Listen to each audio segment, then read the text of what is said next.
안녕하세요. 오늘은 8월 21일, 지금 시간은 저녁 11시입니다.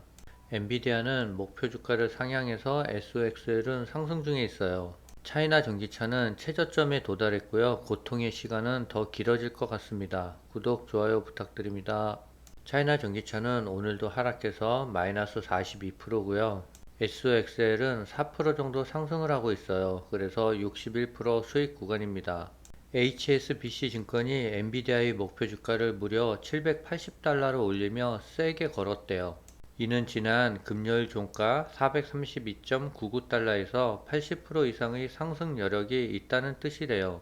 월가에서 엔비디아를 커버하는 전체 분석가 가운데서도 목표 가격이 두 번째로 높대요. CNBC에 따르면 HSBC 증권은 AI 강세 모멘텀이 계속되고 있어 엔비디아의 실적이 시장 기대치를 뛰어넘을 것이라고 주장했어요. 그래서 현재 엔비디아는 4% 이상 급등을 하고 있어요. 그러나 전체적인 반도체 시장은 그리 좋지 않대요. 반도체 업황 부진으로 글로벌 반도체 기업의 설비 투자 규모가 4년 만에 감소세에 돌아섰대요. 니혼 게이자이 신문은 삼성전자, TSMC, SK하이닉스 등 세계 10대 반도체 기업의 올해 설비 투자 규모가 164조 원으로 지난해보다 16% 감소할 전망이라고 21일 보도했어요. 10대 반도체 기업들의 설비 투자 규모가 줄어든 것은 2019년 이후 4년 만이래요. 감소폭은 최근 10년 사이에 가장 크다 하고요. 스마트폰에 쓰이는 메모리 반도체의 투자 규모가 같은 기간 44%, PC와 데이터 센터에 사용되는 연상용 반도체 투자가 14% 급감할 전망이래요.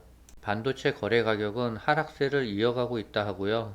코로나19 특수를 누리던 메모리 반도체는 작년 여름부터 공급 과잉 상태에 접어들어 가격이 내려가고 있대요. D램과 랜드 프레시 가격도 지난해보다 40% 정도 빠졌다고 해요. AI 여파로 엔비디아만 잘 나가는 것 같습니다. 차이나 전기차가 전저점도 깨고 최저점도 깼습니다.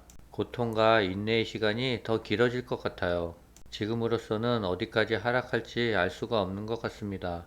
차이나 전기차가 제발 상승하라고 천지신명께 기도라도 하고 싶은 마음이에요.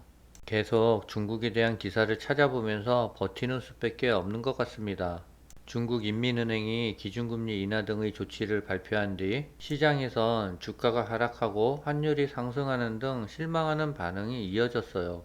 21일 상하이 종합지수와 홍콩 항생지수는 전 거래일보다 각각 1.24%와 1.65% 하락했어요. 상하이 외환시장에서 위안달러 환율도 7.3 위안대로 치솟았으나 당국이 개입한 뒤 7.2 위안대 초반으로 내려왔어요. 1년 만기 대출 우대금리 인하폭이 시장의 예상치인 0.15포인트보다 작은 0.1포인트에 그친 데다 주택담보대출 영향을 주는 5년 만기 LPR은 연 4.2%로 동결했기 때문이래요. 싱자오펑 호주 뉴질랜드 은행 선임 중국 전략가는 블룸버그 통신에서 이는 놀라운 결과로 중국의 은행들이 아직 잘 준비되지 않았음을 보여준다며 우리는 몇 달 안에 금리 인하가 이어질 것이라고 믿는다고 말했대요. 중국 당국이 유동성 공급을 깨하면서도 부동산 시장 부양에는 신중하게 접근하겠다는 의지를 나타낸 것이란 해석도 나오고 있어요. 미국의 조 바이든 대통령이 경제를 달구기 위해 가계 부양과 인플라에 수조 달러를 쓰는 반면 시진핑 주석은 투기적인 아파트 건설과 저수익 프로젝트로 성장하는 중국 경제의 중독을 마침내 끊으려 한다는 것으로 보여진대요. 통신은 중국이 똑딱거리는 시한폭탄이라면 시 주석의 목표는 그것을 해제하는 것이라고 지적했대요.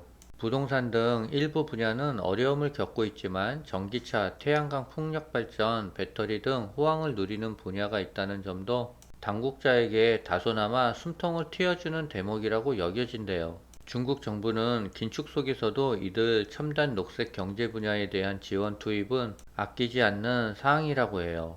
여행, 식당 등에 대한 지출도 코로나19 봉쇄 조치로 타격을 입었던 작년보다 크게 반등했고요. 스타벅스의 매출은 지난 분기의 경우 46% 성장을 달성했고 국내선 항공편은 팬데믹 이전 수준보다 15% 증가했대요. 이런 상황 속에서 중국 당국은 소비자를 겨냥한 직접 부양책이 필요하다는 일부 전문가들의 조언을 적극적으로 받아들이지 않을 것이라는 예측이에요. 다만 체계와 관련한 정치적 위험도가 커질 경우에는 가감한 조치가 나올 가능성도 있다라고 블룸버그 통신은 내다봤습니다.